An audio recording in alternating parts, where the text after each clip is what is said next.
Dahil tayo sa bahay nila Kuya Sidring. Ito na yung ulam namin, oh. Oh, sarap lang ang adobo tsaka nilaga. Kain tayo. Kukuha na natin ngayon ang kanilang huli. Huli niya to eh. Ano to? Apahap. Malaki. Piya. Din tayo. Ayun oh. Oh, laki pala. Ang laki. Ayun oh. Oh, laki nito. Giant. Saan mo ito nahuli, Kuya? Sa may gawing hagunoy. Sa may gawing hagunoy daw to. Kita nyo naman oh. Napakalaki oh. Siyempre, bibit-bitin natin. May laki na to. Ang dami oh, laki Ito oh. siguro 8. 8 kilo. Ito ba daw nakakuha ni Kuya Sidring sa may hagunay pa? Ngayong umaga lang, buhay na buhay. Baka gusto nyo, ang bigat. Sobrang bigat to. Oh, parang kalahati ko yo. Mga siguro ito, mga 4 na talampakan. Laki oh. Sige. Susukatin natin. Ibababa mo namin, bababa. Baba natin. Hop. Sukatin natin ang ating Ang dali mo na rin pa ako, ikaw eh. Oh. Isa. Isa. 2. Dala ko na. 3. Mahigit na talampakan.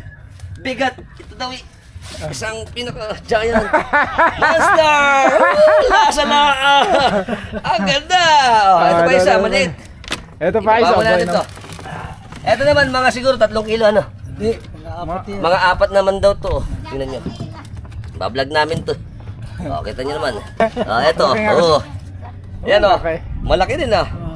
Nice catch! Yeah! Magkano ba ang presyo natin ngayon? Ay, mga 350 diretso yan. 350 daw ang kilo nito. So ito, pwede na. Sulit na yung pangingisda nito. Kung lang Ano? ito 1 kilo, edi... Hindi, ang ganda-ganda nga naman. Meron ng panghanda sa piyesta. Siyempre, maraming salamat kay Kuya Sidro. Isidro. Sa kanyang malupit na pang fishing. Giant. Ito pa siya. Pero mas gusto ko to. Baka makawala. Last time. Ang bigat. Laki. Ang gusto mo? Alright. Lalaban, ay, ano na ba? Ilagay na natin muna.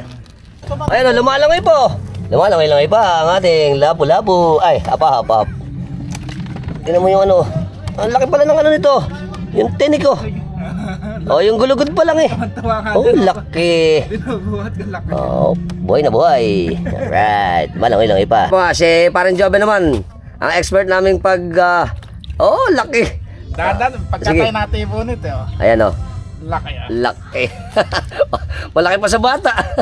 Pero, ayun. Di ba? Di ba ganda? Ayan o. Laki, lapad. Only in Masili. Right.